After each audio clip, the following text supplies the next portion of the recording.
Assalamualaikum warahmatullahi wabarakatuh.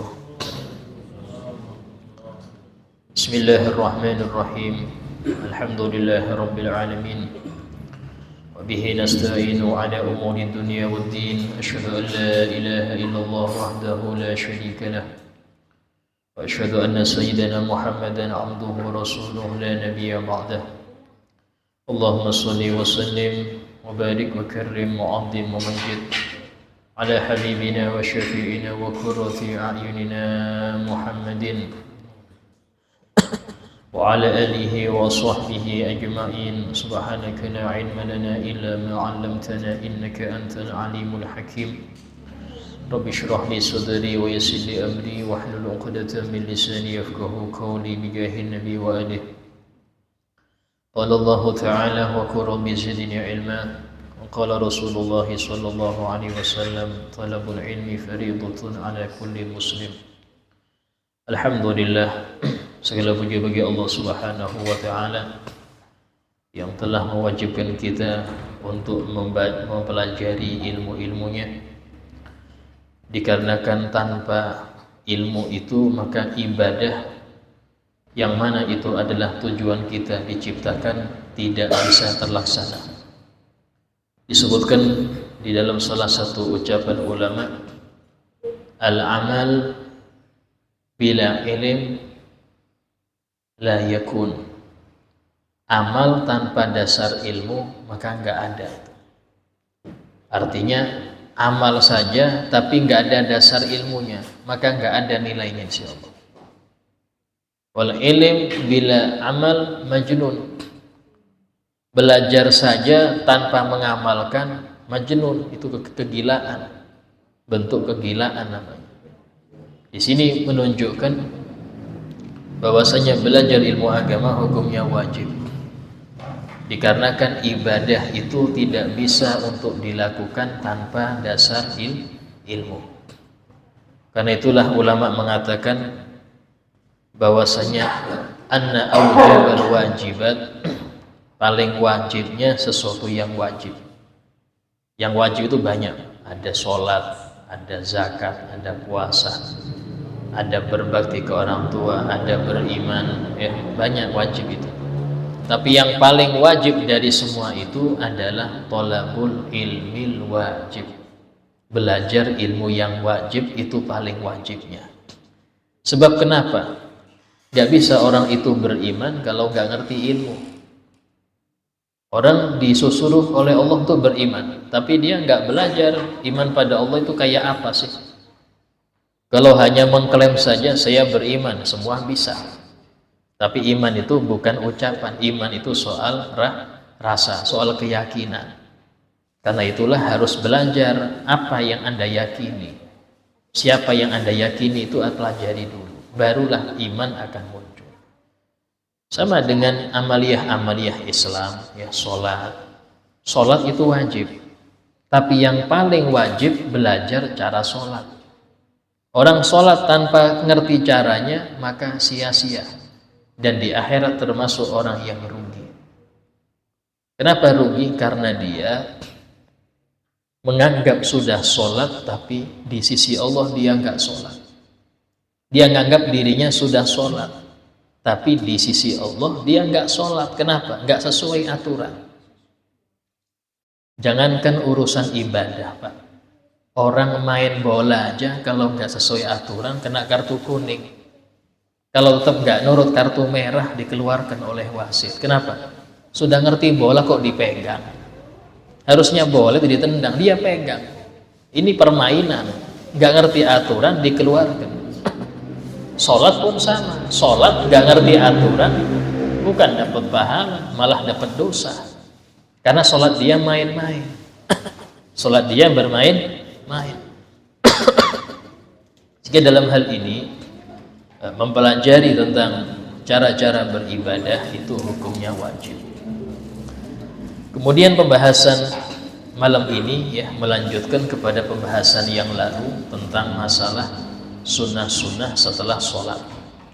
Sunnah-sunnah setelah sholat kemarin telah kita terangkan sebagiannya.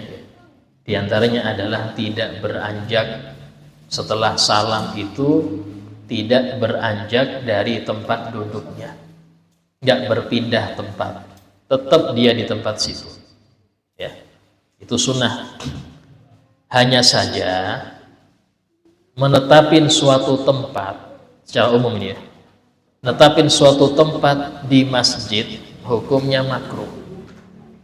Contoh nih, mulai dulu di pojok aja dia, nggak berubah, di pojok aja nggak berubah tempat sholatnya, mulai belum balik sampai umur 60 tahun, hukumnya makruh. Kenapa? Karena kita ini disunahkan untuk memperbanyak bukti saksi kita berbuat baik. Siapa saksi? Tempat yang kita kerjakan ibadah tempat itu akan jadi saksi baik. Karena itulah disunahkan orang kalau dia sholat maghrib di sini, maka ba'diyah maghrib jangan di sini, dia pindah, entah nyamping ke kanan, ke kiri atau mundur. Kenapa? Memperbanyak tempat sholat. Sama dalam keadaan soft itu sama ya. Anda jangan di soft ketiga terus dari dulu, ya, tapi ganti-ganti gitu. Kecuali kata ulama, kecuali belakang imam. Kalau untuk sholat fardu belakang imam itu paling afdolnya soft. Anda netapin di situ 5 waktu ya, tidak masalah, tidak makruh. Tapi untuk sholat sunnahnya jangan di situ.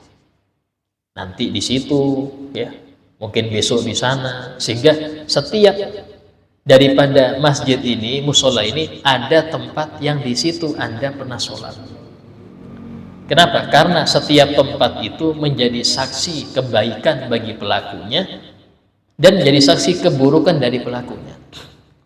Ada seorang ulama yang beliau ini waktu bertaubat dulu pernah masa gelap, ya, masa kelam, pernah banyak maksiat. Habis bertaubat dia samperin tuh tempat-tempat yang dulu dia pernah maksiat di situ, dia duduk sholat 2 rakaat di situ, 2 rakaat duduk zikir istighfar. Tiap tempat yang dulu pernah dia maksiat di situ, sekiranya bisa dipakai sholat, dia gunakan untuk sholat. Kenapa? Agar nanti tempat tersebut nggak cuman bersaksi untuk keburukannya, tapi dia juga bersaksi untuk kebaikannya.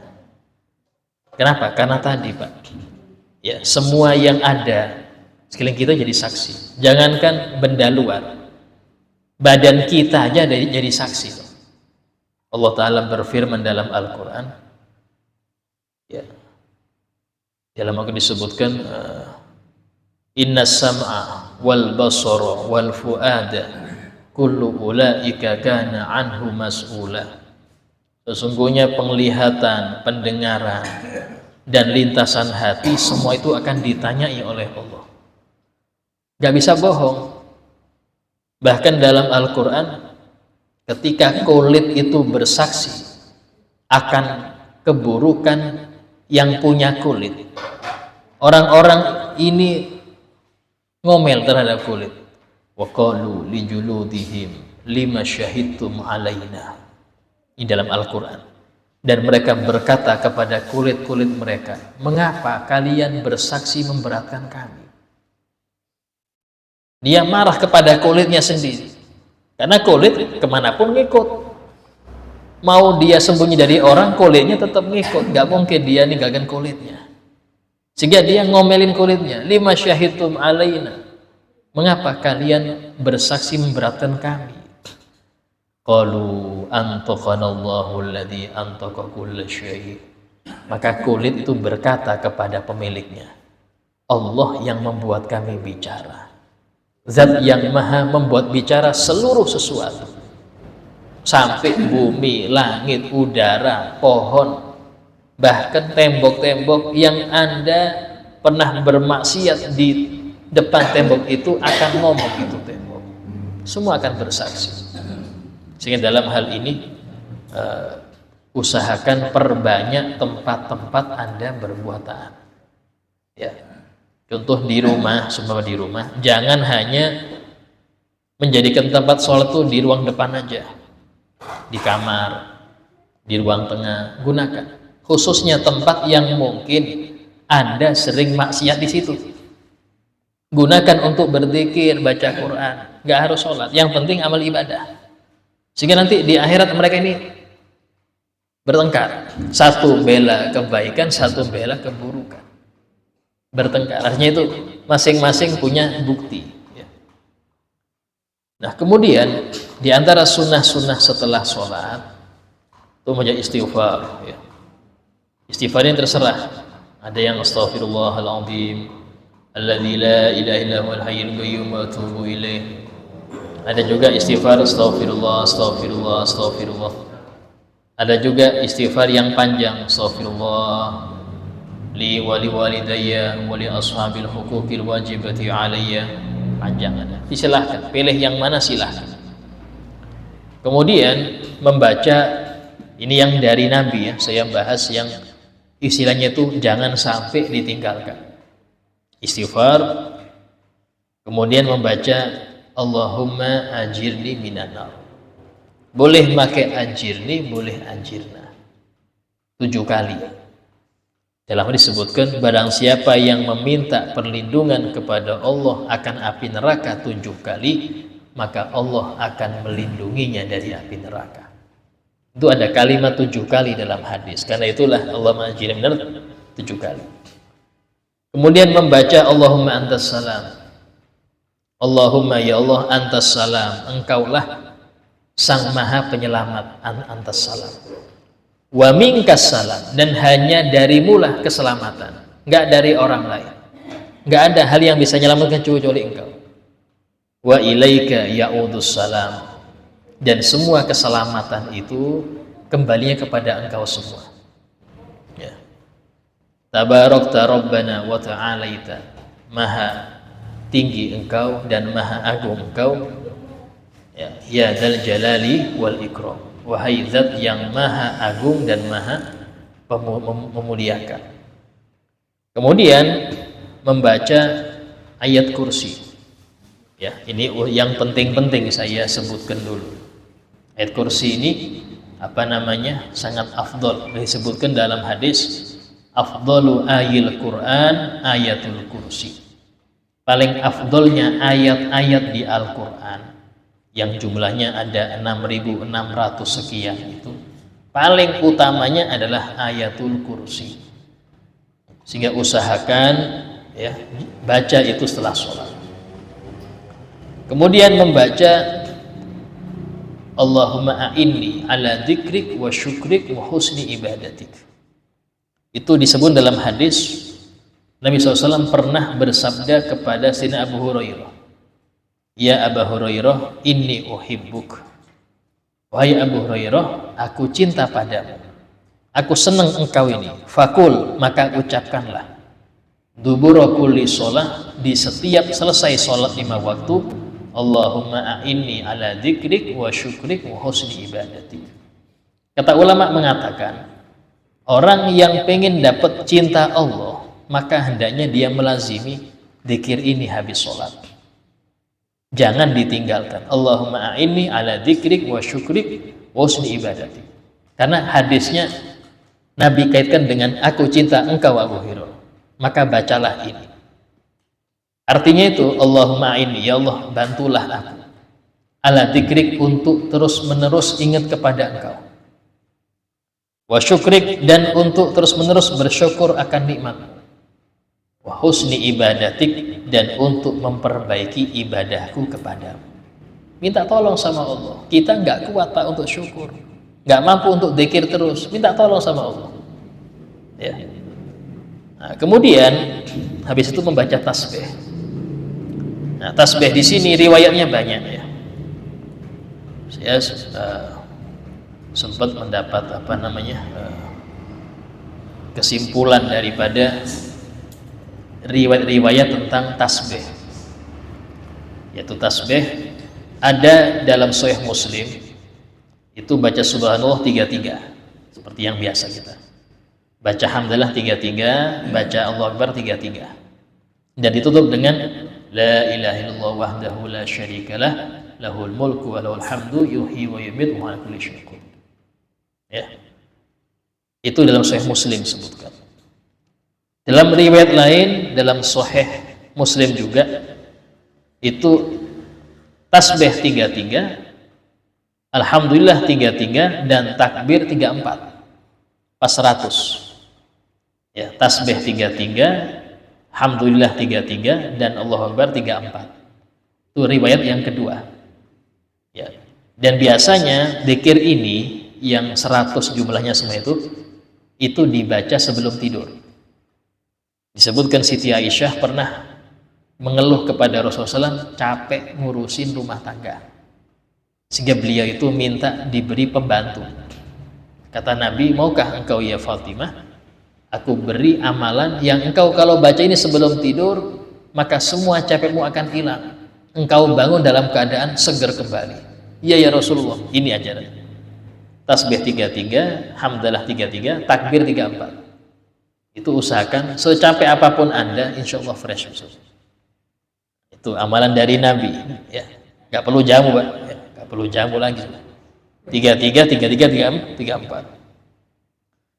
Nah, ada juga riwayat yang ketiga di dalam Sahih Bukhari dan Sahih Muslim.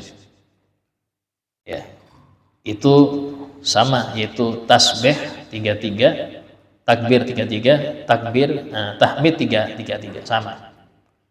Kemudian di dalam riwayat Musnad Imam Ahmad dan Sunan Turmudi, itu tasbihnya 25. Tasbih 25. Subhanallah, subhanallah, subhanallah 25. Tahmid 25, alhamdulillah 25. Takbir 25 dan la ilaha illallah 25. Pas 100. Ini dalam riwayat Imam Sunan Turmudi dan Imam Ahmad bin Hanbal. Dan disahihkan oleh Imam Turmudi dan Ibn Khuzaimah serta Ibn Hibban. Ini Ibn Khuzaimah ini punya kitab sahih khusus kayak Sahih Bukhari. Ibn Khuzaimah, Ibn Hibban juga sama. Beliau juga punya kitab khusus hadis sahih. Jadi jangan kira kitab sahih itu cuma 2, tidak, banyak. Ada Sahih Bukhari, ada Sahih Muslim, ada Sahih Ibn Khuzaimah, ada Sahih Ibn Hibban, ada Al-Mustadrak Ibn Abdillah Al-Hakim, ada Sahih Ibn Jarud. Banyak kitab hadis yang mengumpulkan khusus sahih aja itu banyak, nggak cuma 2. Nah, kemudian cara yang selanjutnya, ya, ini tasbih 11 kali dalam Sahih Bukhari sebutkan. Ini bagi orang yang terdesak, ada hajat tapi jangan sampai meninggalkan sunnah. Apa? Pakai tasbih yang 11. 11 kali. Kemudian tahmid 11, ya, dan takbir 11, jumlahnya 33. Lebih singkat dan sah di sini, dan ada hadisnya. Ada Sahih Bukhari dan ada Sahih Muslim sebutkan. Ini dalam Sahih Bukhari khusus, ya, Sahih Muslim nggak ada, di Sahih Bukhari lagi itu jumlahnya masing-masing 10. Subhanallah, 10.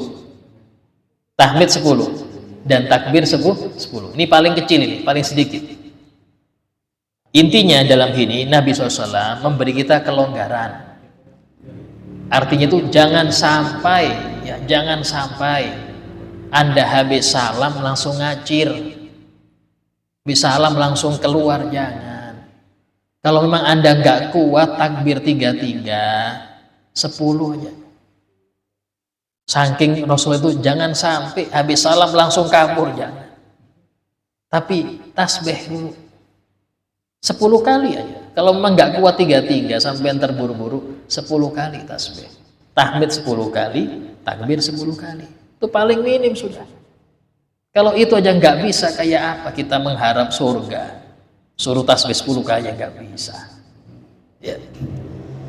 Nah, dan ini semua kalau kita perhatikan menunjukkan bahwasanya zikir-zikir habis sholat itu usahakan jangan ditinggalkan. Ya. Dalam hadis yang lain, di antara bacaan yang sunnah, khususnya waktu maghrib dan subuh. Apa itu? La ilaha illallah wahdahu la syarikalah, lahul mulku wa lahul hamdu yuhyi wa yumit wa huwa ala kulli syai'in qadir, 10 kali. Dalam hadis disebutkan yang membaca ini 10 kali habis maghrib, maka diampuni semua dosanya walaupun sebanyak buih di lautan. Gampang Pak, ya Allah ya. Ini dosa kecil ya, dosa besar ya harus taubat. Ini dosa-dosa kecil. Kemudian Ustaz, mana yang afdol? Make tasbih apa make jari? Kata ulama mengatakan yang nempel lebih afdol daripada yang pisah. Yang nempel, mana yang nempel? Nah, anggota tubuh lebih afdol daripada yang berpisah. Kecuali kalau Anda kesulitan ngitungnya. Sudah, saya bingung ngitungnya ini kayak apa? Ya sudah, pakai tasbih Pak. Kalau kesulitan ngitung, pakai tasbih, pakai subhah. Subhah ini istilahnya alat bertasbih itu. Tapi kalau Anda bisa ngitung dengan jari, afdolnya jari. Dan amalan Al-Habib Abdullah bin Alawi Al-Haddad, Shahibur Rotib, pengarang Rotibul Haddad, itu beliau kalau pakai jari ya, itu selain jempol nggak dipakai. Jempol ini nggak dibuat untuk ngitung, bukan dihitung. Sehingga beliau mulai dari telunjuk. Habis telunjuk baru kelingking 2 kali sampai ke telunjuk lagi, baru telunjuk tengah jari manis pas 11. Setiap jari ada 3 ruas kali 11 33. Itu beliau ya. Jadi mulai sini, mulai telunjuk, tengah, manis, kelingking, kelingking, manis, tengah, telunjuk, telunjuk, tengah, manis, selesai. Pas 33. Ya, itu amaliyah Al-Habib Abdullah bin Alawi Al-Haddad. Di dalam beliau menggunakan jari. Beli tasbih nganggur dong? Nah, enggak, tasbih nggak nganggur Pak. Tasbih itu untuk zikir yang ratusan. Kalau pakai jari kan ratusan nggak kuat Pak sampean. Nah, di sini yang gunanya tasbih. Kapan dibaca Ustaz? Ya dibaca di luar habis sholat. Ya. Contoh, Anda setiap pagi istighfar 100, sholawat 100, yang simple aja. Sholawat Muhammad 100, sambil duduk ngopi gitu enak. Kalau di samping jalan sambil lihat mobil yang lewat gitu. Daripada nganggur, tasbih. Di antara zikir-zikir yang Nabi anjurkan ya, itu membaca subhanallah walhamdulillah wala ilaha illallah akbar 100 kali. Subhanallah wa bihamdi subhanallahil azim 100 kali. Istighfar, Nabi itu tiap hari istighfar 100 kali. Sholawat, misalkan sholawat ya, minimal 100 kali per hari. Itu aja sudah nggak lama, paling 15 menit selesai. Ya, dan masih banyak lagi. Apalagi disebutkan bahwasanya orang itu hendaknya tiap hari memperbanyak sholawat. Minimal memperbanyak sholawat itu minimal per hari 300. Kecuali malam Jumat dan hari Jumat. Usahakan 1000. Yang 100 Pak, 1000. Itu namanya orang yang banyak zikir, dan itu perintah Allah. Dalam Al-Quran Allah Ta'ala berfirman, ya ayyuhalladzina amanu dzkurullaha dzikran katsira.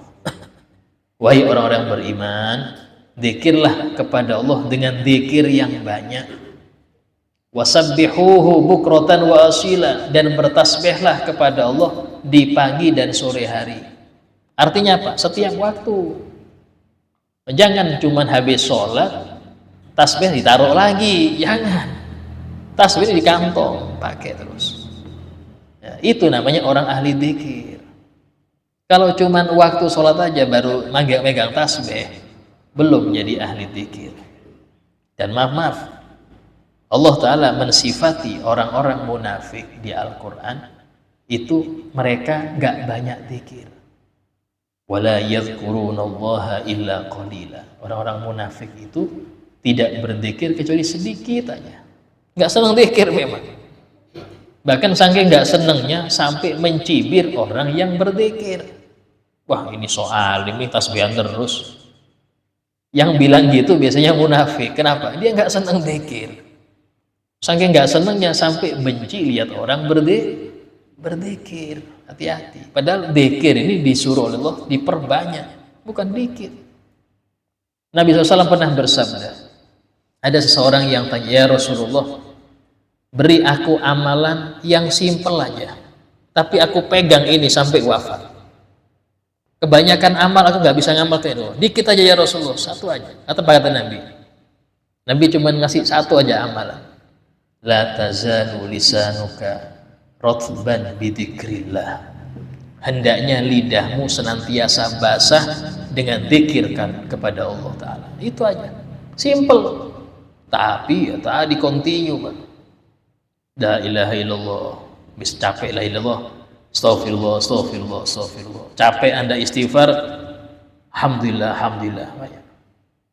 Itu namanya dzikir. Tanpa ada ketentuan berapa kali Ustaz, terserah, sak capeknya engkau.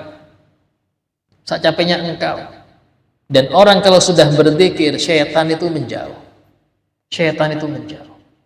Disebutkan oleh Nabi SAW, Mathalud dzakir bainal ghafilin.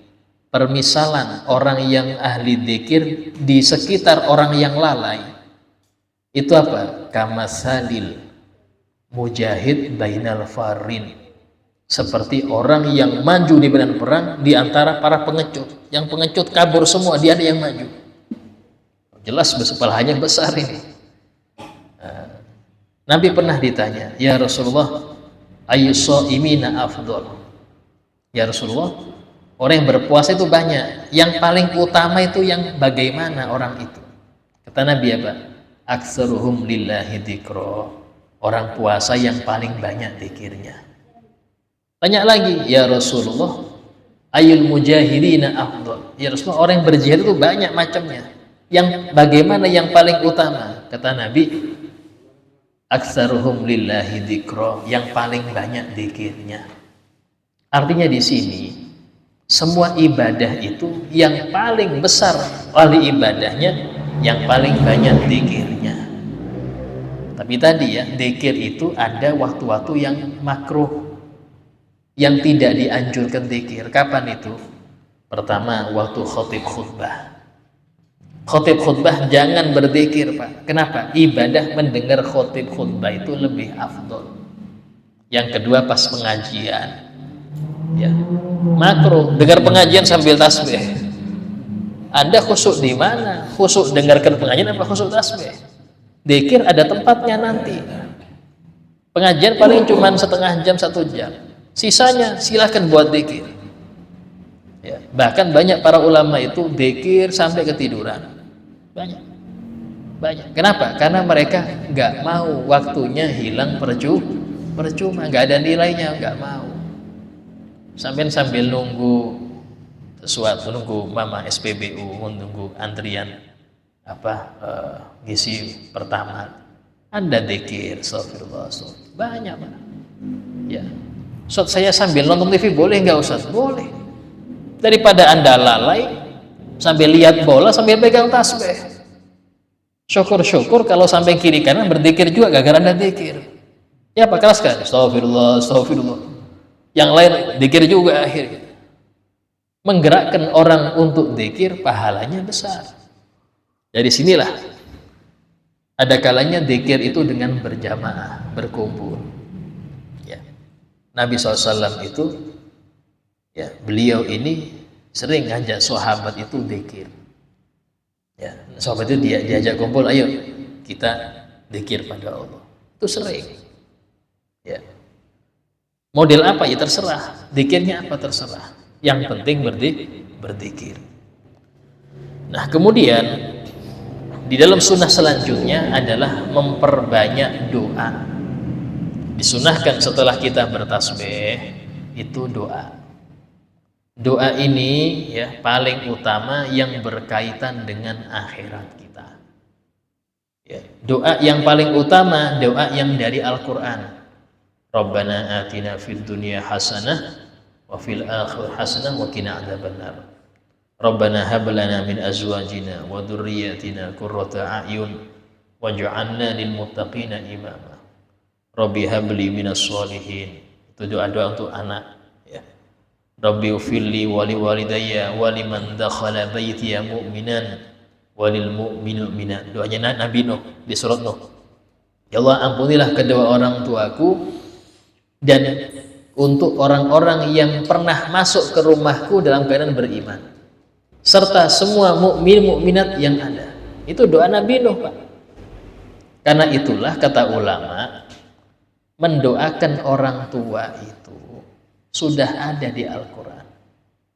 Doanya Nabi Ibrahim, Rabbi ufilli wali walidayya, apa katanya, walil mu'minina yawma yaqumul hisab. Ya Allah, ampunilah aku dan kedua orang tuaku dan seluruh mukminin pada hari penghitungan hisab. Nabi Ibrahim doa.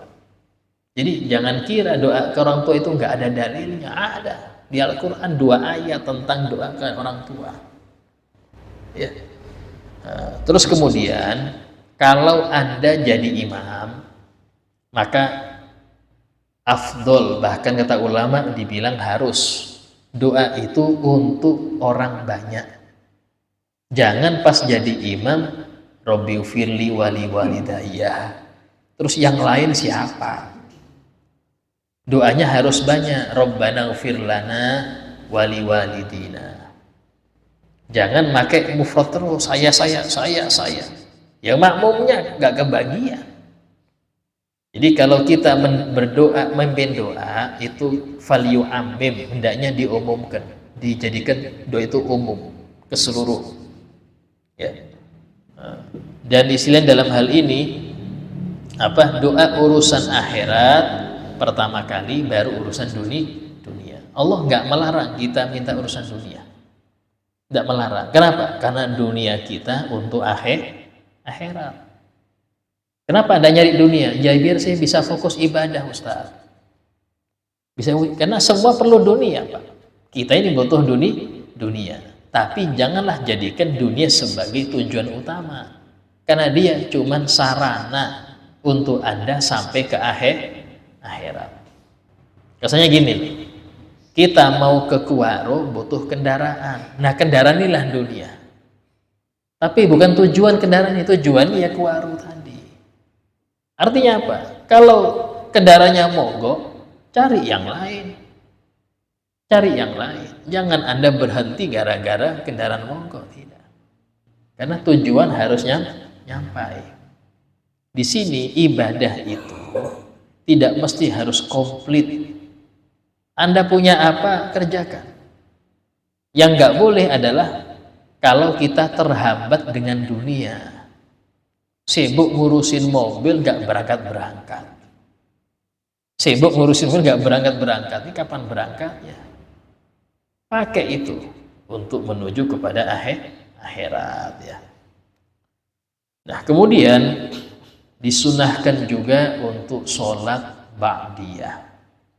Sholat ba'diyah ini termasuk sunnah-sunnah setelah ini.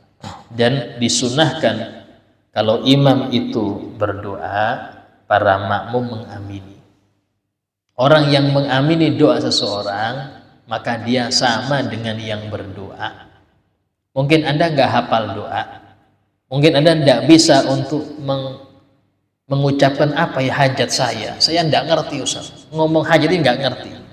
Maka disinilah pentingnya imam itu berdoa dengan doa-doa yang datang dari Quran, dari hadis, doanya para ulama, para sahabat. Ambil itu, karena itu doa-doa yang mujarab.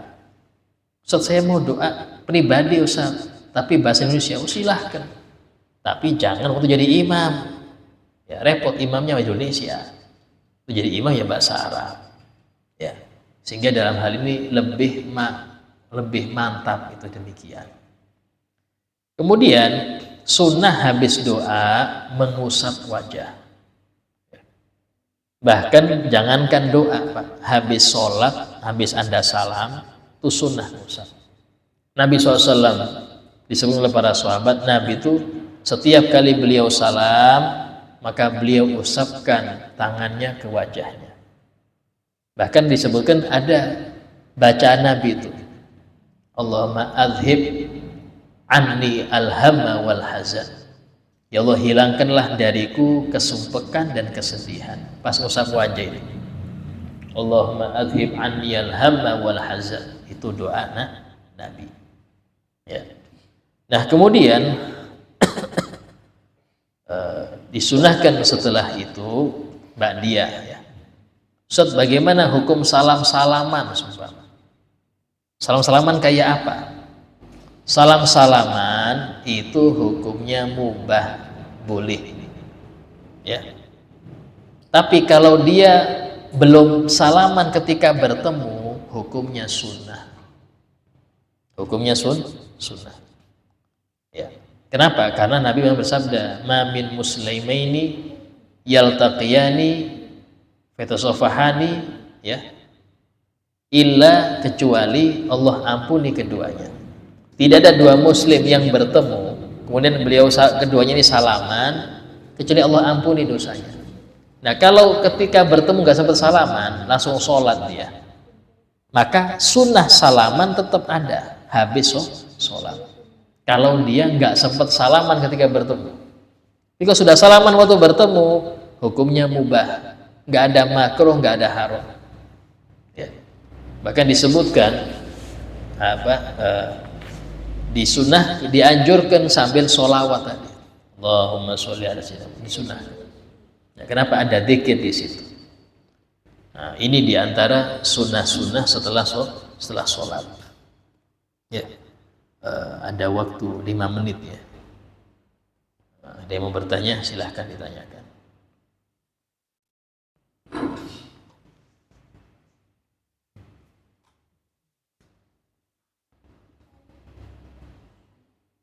Oh, tanyaan bebas. Kalau tidak ada lanjut. Jam berapa? Ada. 2 menit lagi. 5 menit.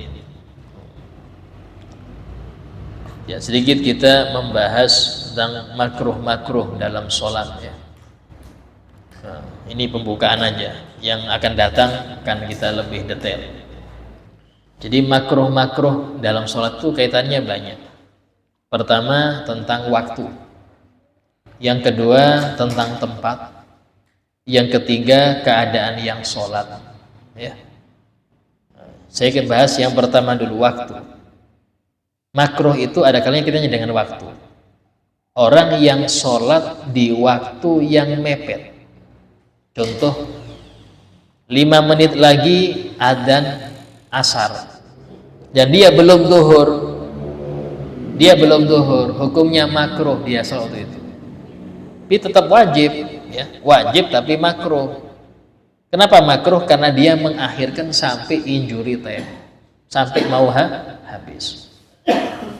Bahkan kalau seumpama sudah adzan asar dia belum sholat, sementara dia nggak ada udzur, bukan ketiduran, bukan apa, memang sengaja mengundur, itu dosa, hukumnya haram. Sholat dia dosa tapi wajib ya. Dosa iya. Kenapa dosa? Karena mengakhirkan dari waktunya. Dari sini jangan sampai kita ini sudah masuk waktu tapi ngulur sampai keluar waktu. Tidak apa-apa Anda nggak sholat di awal waktu, nggak apa-apa. Contoh memang rapat ya, adzan zuhur rapat ini, lanjutkan rapat, tidak masalah. Kurang setengah jam, setengah jam tidak masalah. Habis rapat sholat. Yang nggak boleh itu rapatnya sampai adzan asar, terus nggak ada waktu untuk istirahat sholat dulu. Makan aja ada waktunya, masa sholat nggak ada? Menyesnya itu pakai apa? Isoma, apa itu? Istirahat, sholat, makan. Tapi sering shotnya hilang, imanya istirahat dan makan. Maaf, sering sholat tuh kadang mereka sepele, kenapa nggak sholat? Kotor set, baju set, dikodok aja nanti, kodok asar. Dosa besar. Dosa besar. Alasan baju kotor terus nggak sholat, dosa besar. Kenapa? Karena kata ulama sepakat semuanya, selama masih sadar wajib sholat. Kecuali dia koma baru nggak wajib sholat. Sudah koma nggak wajib sholat. Selama dia sadar wajib sholat. Bahkan pakaian yang najis kalau nggak ada gantinya lepas selama masih bisa nutup aurat. Selesai punya baju najis lepas dulu. Kaosnya suci, pakai kaos saja. Celana saya najis, ada dalamnya ada 3/4, pakai 3/4. Yang penting suci. Sholat pakai kolor 3/4 sama kausan. Kenapa? Auratnya laki-laki pusar sampai lutut, sah sholatnya. Jangan gara-gara baju atasan ini najis gak sholat. Ini orang nyepelekan sholat berarti. Sering saya dapat kayak gitu. Ya, gara-gara pakaian kotor gak sholat. Walaupun dikodok, karena kodok wajib. Sholat di waktunya wajib juga, gitu loh. Sehingga hati-hati mengakhirkan sholat dari waktunya. Nah, Isya sudah ya. Insya Allah kita lanjutkan kajian tentang hal-hal yang dimakruhkan ketika sholat pada akan datang insya Allah. Al-Fatihah binatihan Allah finul dunub wisul uyub wishul kurub utahhidul qulub yumla'ul juyub ijlib kulla mahbub wisahil kulla matlub wa anallaha yuslihul ahwal wal akwal wal af'al bijahi maula Bilal Sayyidina Muhammad SAW. Al-Fatihah. Bismillahirrahmanirrahim. Alhamdulillahi Rabbil Alamin. الرحمن الرحيم مالك يوم الدين إياك نعبد وإياك نستعين اهدنا الصراط المستقيم صراط الذين أنعمت عليهم غير المغضوب عليهم ولا الضالين آمين. بسم الله الرحمن الرحيم الحمد لله رب العالمين اللهم صل وسلم على سيدنا محمد وعلى آله وصحبه أجمعين. ربنا انفعنا بما علمتنا ربي علمنا الذي ينفعنا ربي فقهنا وفقه أهلنا وقربات لنا في ديننا ربي وفقنا وفقهم لما ترتضي قولا وفعلا كرما وارزق الكل حلالا دائما وأخل ألقياء لما نهضى بالخير ونفى كل شر ربنا واصلح لنا كل شؤون واغفر بالرضا منك العيون وقض عنا ربنا كل الديون قبل أن تأتينا رسل المنون ربنا آتنا في الدنيا حسنة وفي الآخرة حسنة وقنا عذاب النار وصلى الله على سيدنا محمد وعلى آله وصحبه وسلم والحمد لله رب العالمين. السلام عليكم ورحمة الله وبركاته.